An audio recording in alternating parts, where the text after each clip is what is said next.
आता विश्वत्मके देव येणे वागेन तोषोनी मज द्यावो कसायगा चिखलांची व्यंकटे सांडो दया सत्कर्मरती वाढो भूत परस्पर पडो मैत्री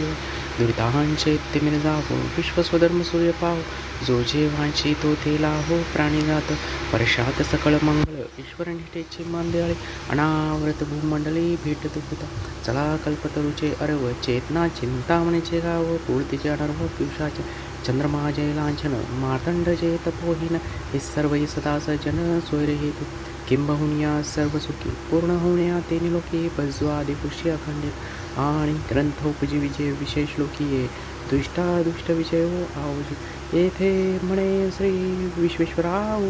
हा होईल दान पसाव येन रे ज्ञान देऊ सुख्या जा येन रे ज्ञान देऊ सुख्या जा येन रे ज्ञान देऊ सुख्या जा सुख्या आता विश्वत्मके देव येणे वागेद्म तोषो निमज द्यावो कसायला आता विश्वरूपी परमात्माने म्हणजे ईश्वराने की जो या जगाचा सूचीचा आत्मा करता आहे त्याने माझ्या शब्दरूपी प्रार्थना म्हणजे प्रार्थना ओव्यांच्या शब्दांच्या रूपातील पूजनेने संतुष्ट व समाधानी हो आणि समाधानी होऊन पुढील कसा देव म्हणजे पुढील लोकमध्ये जे मागणे ती देवाने पूर्ण करा जी कलांचे व्यंकटे सांडो तया सत्कर्मरथी वाढो बुद्ध परस्पर पडो मैत्री या काय दुष्ट वाईट लोक खलनायक आहे त्यांचा कपटनीती कटून ती निघून जाऊ लोक पाहू त्याला चांगले कार्य योग्य उत्तम कर्म करण्याची आवड निर्माण हो व ती वाढो भूतलावरील सर्व माणसे सजीव प्राणी एकामेकाच्या हित जोपासण्याच्या भावने मागो वैर न करता मैत्री बन दुरितांचे इत्तेमेळ जावो विश्वस्वधर्म सूर्य पाहो जो जेवाचे तो ते लाहो प्राणीजात वाईट कर्माचा ज्ञानाचा अंधार निघून जाऊ सर्वणा कर्तव्याच्या धर्माच्या पालनाचे ज्ञान देणाऱ्या सूर्याचा प्रकाश दिसो म्हणजे ते ज्ञानी होत ज्याला जे पाहिजे ते मिळो जो पण एखाद्या गोष्टीची अपेक्षा करेल त्याची ती अपेक्षा पाहून वर्षात सकळ मंगळ ईश्वराने तेचे मान देवाळे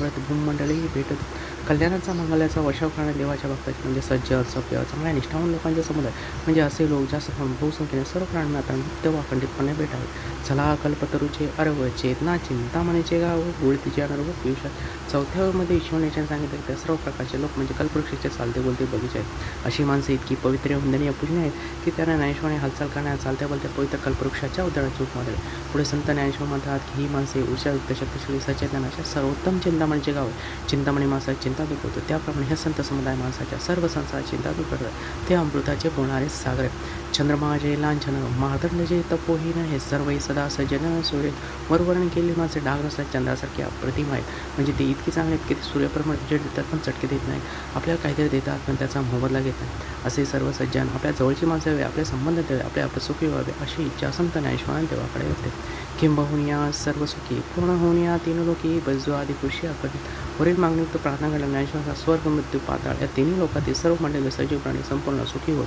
आनंदित राहू त्यांना सतत त्यांना अंता परमेश्वराच्या परमात्माचे भजन म्हणजे चिंतनात्मक ध्यान करणे देवाचे नाव सतत घ्यावे कारण आरंभापासून असलेला परमात्मा हाच करता करता सृष्टीचा निर्माता असून त्याला निष्ठा व्हायलाच आपल्याला मुक्ती मिळेल असं संत ज्ञानेश्वराने सांगायचे आणि ग्रंथोपजीवीचे विशेष लोकी ये दुष्टादुष्ट विजय आवडे आणि ग्रंथ हे ज्याचे सर्वस्व आहे म्हणजे ते तत्ववेत्ते संस्कृती तत्व धर्म ज्ञान यांचे उपासक आहेत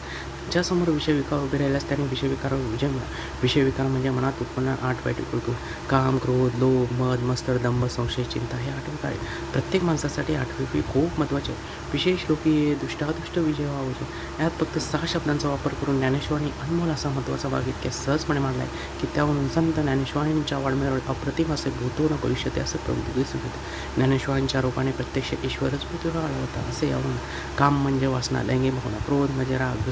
दुसऱ्याचे सुटबुद्ध नुकसान करणे मद म्हणजे गर्व करणे दारू पिणे तंबाखू खाणे धूम्रपान करणे मस्तर म्हणजे एकामेकाचा द्वेष करणे एकामेकाबद्दल संकुचित म्हणत अशा म्हणून आपण दुसऱ्याचे वाईट करण्याचा प्रयत्न करतो त्यामुळे नंतर आपलेच कारण जैसे ज्याचे कर्म तैसे फळ देतेश्वर लोभ म्हणजे लालूसा एखाद्या गोष्टीच्या आमिषाने माणूस कोणतेही दुष्कृत्य करतो पुष्कळ वेळेला पैशाच्या लोभावी काय करते संशय म्हणजे अमुक एका माणसाने आपले असे वाईट केले असेल अशी शंका किंवा एखाद्याच्या चरित्रात्मक शंका आहे या संशय विकारामुळे अनेक भांडणे होतात व संसार उद्ध्वस्त होतात दम्म म्हणजे खोटेपणा करणे चिंता म्हणजे काळजी करीत नाही एखाद्या गोष्टीची चिंता जर माणसाच्या मनात असेल तर त्याला काही सुचत नाही ज्ञान असून उपयोग होत नाही आयुष्यही कमी होतं दुष्ट म्हणजे प्रतिष्ठित अदुष्ट म्हणजे नसणं अशा दोन्ही प्रकारच्या संकटावर लोकांना विजय प्राप्त हो अशी मागणी ज्ञानेश्वरांनी देवाकडे व्यक्त